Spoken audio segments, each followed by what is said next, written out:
بسم اللہ الرحمن الرحیم۔ السلام علیکم ناظرین، آپ دیکھ رہے ہیں پروگرام رحمت دو عالم صلی اللہ علیہ وسلم۔ میں ہوں آپ کا میزبان مولانا حمزہ۔ گزشتہ پروگراموں کے اندر پیارے آقا صلی اللہ علیہ وسلم کی مکی زندگی کو آپ کے سامنے پیش کیا گیا۔ اب آقا کریم صلی اللہ علیہ وسلم کی مدنی زندگی کو مختصر آپ کے سامنے پیش کروں گا کہ آقا کریم صلی اللہ علیہ وسلم جب مکہ سے ہجرت فرما کر مدینہ طیبہ تشریف لائے تو آقا کریم صلی اللہ علیہ وسلم نے مدینہ منورہ میں آ کر حضرت ابو ایوب انصاری رضی اللہ تعالیٰ عنہ کے گھر کے اندر ٹھہرتے ہیں تو سامنے ایک جگہ نظر آتی ہے، تو آقا کریم صلی اللہ علیہ وسلم چاہتے ہیں کہ وہاں مسجد بنائی جائے جس کو مسجد نبوی شریف کہا جاتا ہے۔ مدینہ کے دو بچے تھے سہل اور سہیل، ان کی ملکیت تھی تو ان کو بلایا جاتا ہے، تو آقا نے فرمایا میں اس کی قیمت ادا کروں گا، تو اس کی قیمت ادا کی جاتی ہے اور اس جگہ کو خریدا جاتا ہے۔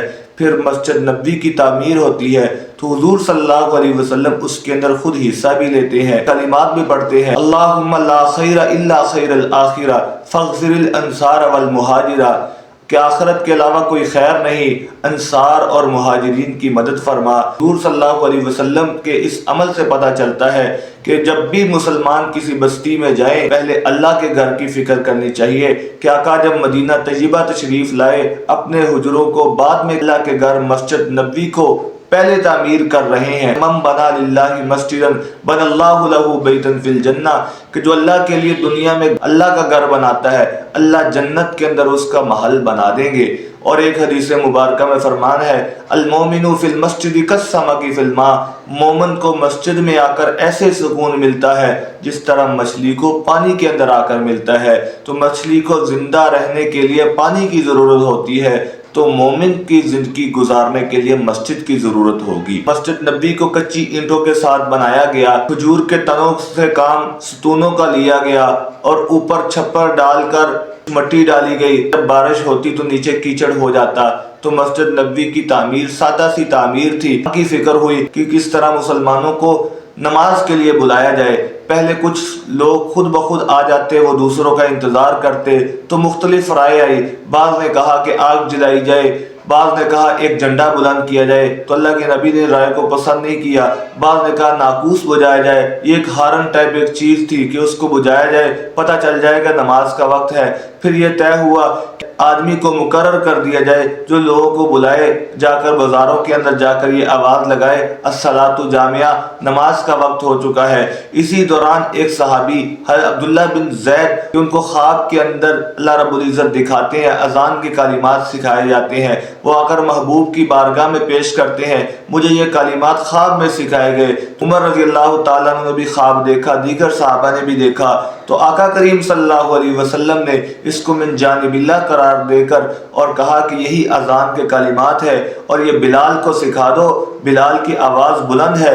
بلال کو حکم دیا اب اذان کے شروع کر دو۔ حضور صلی اللہ علیہ وسلم نے صحابہ کرام کے درمیان مواخات قائم کی کہ بعض لوگ مکہ سے ہجرت کر کے آئے تھے جن کو مہاجر کہا جاتا ہے، وہ اپنا گھر بار ہر چیز چھوڑ کر آ گئے، تنے تنہا ہاتھ حضور کے ساتھ ہجرت کر کے مدینہ طیبہ آ گئے۔ تو حضور صلی اللہ علیہ وسلم نے حضرت انس کے گھر کے اندر کچھ حضرات جمع ہوئے تو آقا کریم صلی اللہ علیہ وسلم نے مواخات قائم کی کہ ایک مہاجر کو ایک انصاری کا بھائی بنا دیا۔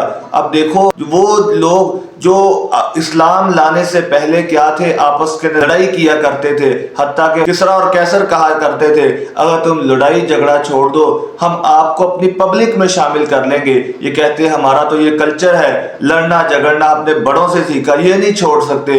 لیکن جب صلی اللہ علیہ وسلم نے ایسے لوگوں پر محنت کی جو پبلک بننے کے قابل نہیں تھے اور مدینہ منورہ میں تشریف لاتے ہیں، اور ایسا بھائی چارہ ان کے درمیان قائم ہو گیا کہ عبد الرحمن بن عوف کو حضرت سعد بن ربیع کا بھائی بنا دیا۔ سعد بن ربیع عبد الرحمن بن عوف سے کہنے لگے کہ ایسا کرو کہ میری دو بیویاں ہیں، ایک بیوی کو طلاق دے دیتا ہوں، عدت کے بعد آپ اس کے ساتھ نکاح کر لیں اور میں اپنے گھر کا آدھا مال آپ کی خدمت میں پیش کرتا ہوں۔ تو انہوں نے کہ اللہ آپ کا مال آپ کو مبارک ہو، مجھے بازار کا راستہ دکھا دیجئے۔ اب صحابہ کرام نے خودداری دیکھیے، کیسی خودداری تھی، مواخات قائم کی، لیکن اس کے باوجود بھی وہ اپنے ہاتھ سے کمانے کو پسند کیا کرتے تھے، دوسروں کے مالوں پر نظر نہیں کیا کرتے تھے۔ تو عبد الرحمن بن عوف نے جا کر بازار کے اندر کچھ گھی خریدا، پنیر خریدا، صبح سے شام تک تجارت کرتے رہے۔ حضرت ابو بکر صدیق نے کپڑے کی تجارت شروع کر دی، حضرت عثمان غنی نے کھجوروں کی تجارت شروع کر دی، حضرت عمر رضی اللہ تعالیٰ عنہ بھی تجارت کے اندر لگ گئے۔ اسلام